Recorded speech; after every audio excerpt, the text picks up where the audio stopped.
ലോകത്തെ തന്നെ ഏറ്റവും വലിയ യുദ്ധസ്മാരകങ്ങളിൽ ഒന്നായ ഇന്ത്യ ഗേറ്റാണ് നാം മുന്നിൽ കാണുന്നത്.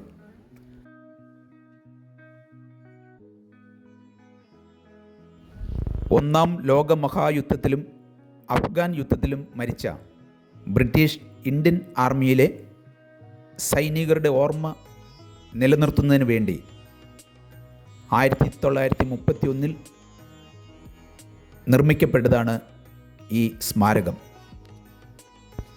ഇന്ത്യയുടെ സ്വാതന്ത്ര്യപ്രാപ്തിക്ക് ശേഷം ഇന്ത്യൻ സേനയുടെ ഒരു യുദ്ധ സ്മാരകം ഇതിനുള്ളിൽ സ്ഥാപിച്ചു. പ്രൗഢമായ രാഷ്ട്രപതി ഭവനാണ് ദൂരെ നാം കാണുന്നത്.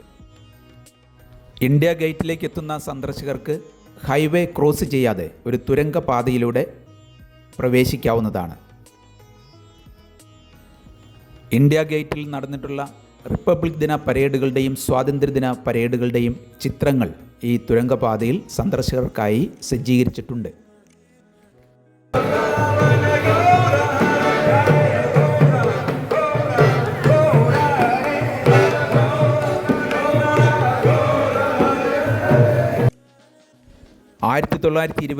ഫെബ്രുവരി 10 ഇന്ത്യ ഗേറ്റിൻ്റെ നിർമ്മാണം ആരംഭിച്ചത്.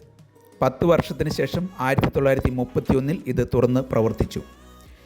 എഡ്വിൻ ലൂട്ടൻസ് ആണ് ഇതിൻ്റെ രൂപകൽപ്പന നിർവഹിച്ചത്.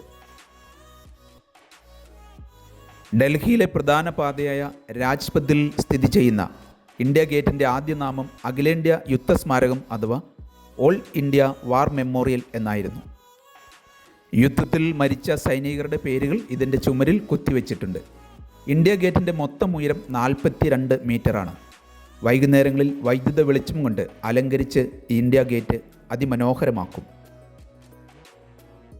ഇന്ത്യ ഗേറ്റിൻ്റെ ഏറ്റവും മുകളിലായി ഇങ്ങനെ എഴുതിയിരിക്കുന്നു: to the dead of the Indian armies who fell ഓൺ ഏജ് in France and Flanders, Mesopotamia and Persia, East Africa, Gallipoli and elsewhere in the near and the far east, and in sacred memory also of those whose names are recorded and who fell in India or the northwest frontier and during the Third Afghan War.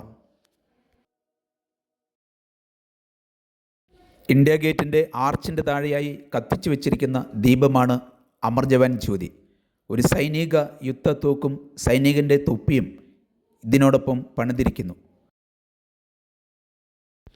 1971 India Pakistan യുദ്ധത്തിൻ്റെ ഓർമ്മയ്ക്കായി 1972 ജനുവരി 26 ഇത് സ്ഥാപിക്കപ്പെട്ടത്. അന്നത്തെ പ്രധാനമന്ത്രി ഇന്ദിരാഗാന്ധിയാണ് ഈ സ്ഥാപനകർമ്മം നിർവഹിച്ചത്.